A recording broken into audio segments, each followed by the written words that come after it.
اے اللہ میری قبر کی وحشت کو انس سے بدل دے، مجھ پر قرآن عظیم کی برکت کے سبب سے رحم فرما اور اس کو میرا امام اور نور و ہدایت اور رحمت بنا۔ اے اللہ اس میں سے جو بھول گیا ہوں مجھے یاد دلا، جو میں نہیں جانتا اس سے مجھ کو سکھا اور اس کی تلاوت نصیب فرما دن اور رات کے وقتوں میں، اور اس کو میرے لیے دلیل بنا دے۔ اے دنیا و آخرت کے مالک، اے بے پناہ رحمت و بخشش والے، مجھ پر تیری کس قدر بے شمار نعمتیں ہیں جن میں ہر نعمت پر تیرے شکر کا میں حق ادا نہیں کر سکتا۔ مجھ پر رحم و کرم فرمانے والے، مجھے فقر و تنگ دستی سے ذلیل نہ کیجو، قرض کی بدنامی سے مجھے بچائیو، اور جو نعمتیں تو نے ہمیں دی ہیں ان کو ہم سے واپس نہ لیجو۔ صحت و عافیت کی زندگی عطا فرما، اپنی تمام نعمتوں پر تجھے یاد کرنے، تیرا شکر اور عبادت کا پورا حق ادا کرنے میں ہماری مدد فرما۔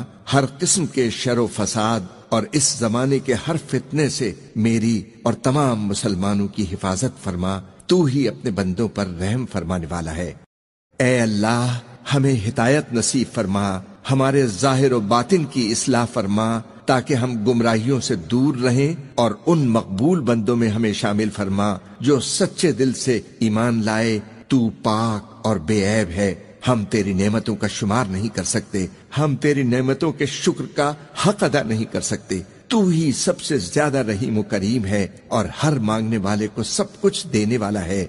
اے کریم ہمیں عافیت و سلامتی عطا فرما، اپنی اطاعت و فرمانبرداری کی ہمت و توفیق نصیب کر۔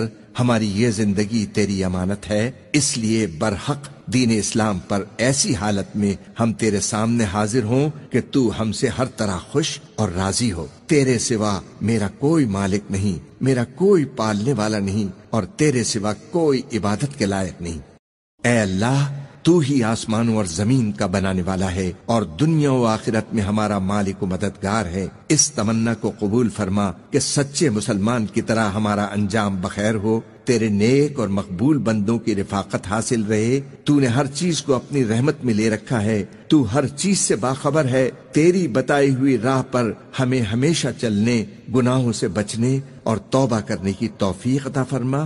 تو نے ہمیں جتنا علم دیا ہے ہم اس سے کچھ زیادہ نہیں جانتے، تو ہی سب کچھ جاننے والا ہے۔ میں تجھ سے دین و دنیا میں ہر طرح کی خیر، ہر آفت سے سلامتی اور ہر مصیبت سے عافیت کا امیدوار ہوں۔ اپنے گناہوں کی معافی کے ساتھ تیرے غضب اور دوزخ کی آگ سے پناہ مانگتا ہوں۔